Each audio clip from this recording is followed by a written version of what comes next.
Bentrovati cari amici del tubo.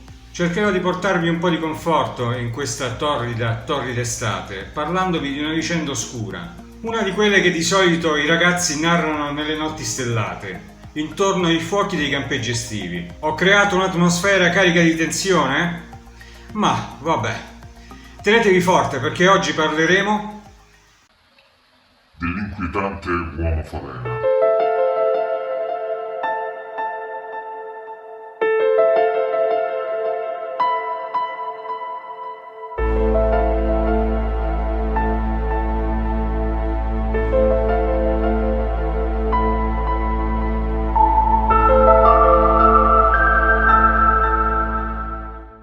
L'uomo falena, o The Mothman, come diremmo in inglese, è una creatura che sembra emergere dall'antica mitologia greca, una sorta di arpia, una specie di essere umano alto 2 metri, con occhi luminescenti, di un rosso vivo e dotato di ali molto simili a quelle delle falene, con le quali è in grado di spiccare il volo. Questa è almeno la descrizione che ne fecero gli abitanti delle cittadine di Charleston e di Point Pleasant, che per ben 13 mesi, fra il 1966 e il 1967, furono scenario di eventi inspiegabili e terrificanti. Oltre 100 apparizioni che collocavano l'uomo falena nelle vicinanze di luoghi dove erano accaduti disastri e tragedie.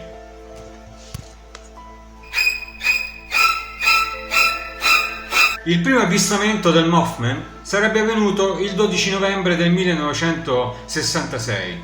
5 lavoranti del cimitero locale di Clondenen videro una terribile figura umana spiccare il volo dagli alberi vicini. Pur essendo il primo avvistamento, non è certo il più noto e venne riferito qualche tempo dopo solo in seguito ad altre segnalazioni. L'avvistamento più famoso vide coinvolte 2 coppie di amici, Roger e Linda Scarberry e Steve e Mary Mallette. La loro storia sconvolse anche lo sceriffo, che conosceva bene quei ragazzi e che non ebbe motivo di dubitare della veridicità del loro racconto. Secondo la testimonianza di Linda Scarberry, i 4 ragazzi stavano percorrendo una strada provinciale che li avrebbe ricondotti a casa e all'altezza di una fabbrica di TNT abbandonata dalla seconda guerra mondiale videro 2 strane luci rosse in lontananza.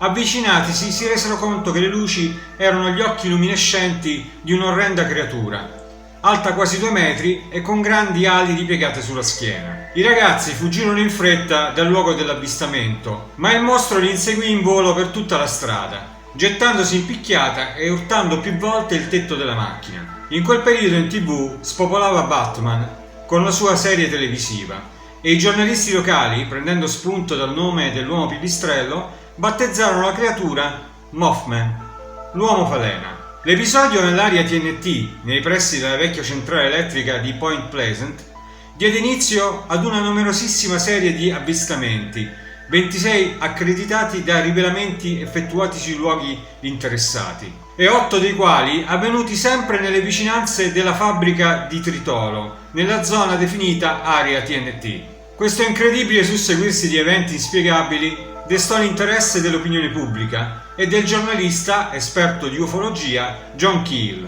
Keel passò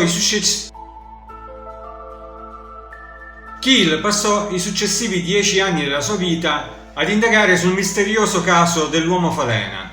Il materiale raccolto venne usato per redigere un romanzo inchiesta, il celebre The Mothman Prophecies. Nel romanzo John Keel crea delle connessioni fra questi avvistamenti ed altri eventi strani accaduti nella zona, fra cui avvistamenti di UFO, la presenza dei famigerati Men in Black a Point Pleasant e soprattutto il tragico crollo del Silver Bridge, il ponte sul fiume Ohio, in cui morirono 46 persone, avvenuto il 15 dicembre del 1967. Una testimone affermò di aver visto qualcuno arrampicarsi sulla struttura del ponte, facendo pensare dunque che la tragica storia del ponte crollato avesse a che fare con le apparizioni dell'uomo falena. L'ipotesi di Keel fu che il Mothman era in qualche modo collegato a questo evento catastrofico e che volesse mettere in guardia la cittadina contro l'imminente disastro. Anche se le indagini successive dimostrarono senza ombra di dubbio che il crollo del ponte fu causato da un cedimento strutturale,